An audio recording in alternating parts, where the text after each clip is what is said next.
A surge of power.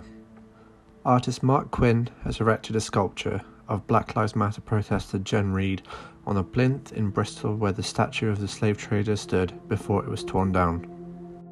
Edward Colston's statue was torn down and thrown into the Bristol Harbour during George Floyd protests relating to the Black Lives Matter movement on 7th of June 2020. A surge of power. Memory. Charmed by a home that was once so bare, empty inside, now full of life, scattered with a moment of opportunity, a blank canvas ready for its first mark, he wondered what would make this a home.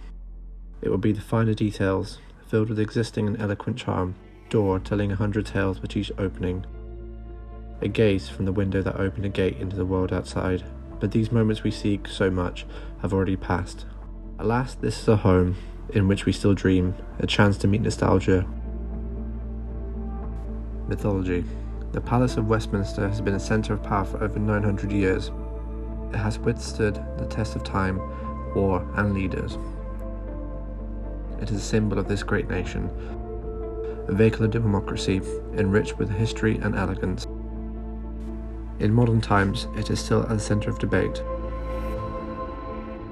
Whether it be inside or out, Parliament was and will continue to be the central linchpin to the mechanism of this country and beyond.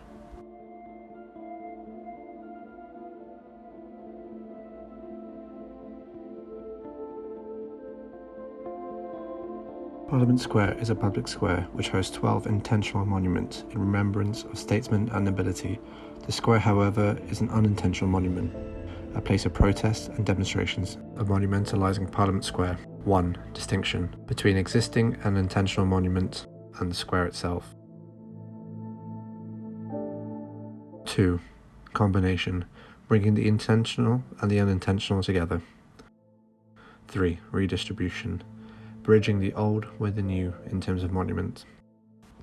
Similar to statues being boarded up, the model explores notions of protection and visibility of monuments. Representation. Parliament Square as a new expressive and intentional monument.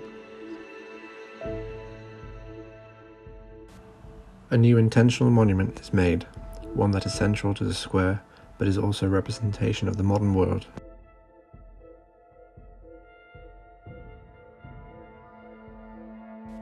The new monument is resemblant of a game, the plinth as a pieces of chess, and within this game are the rules of power.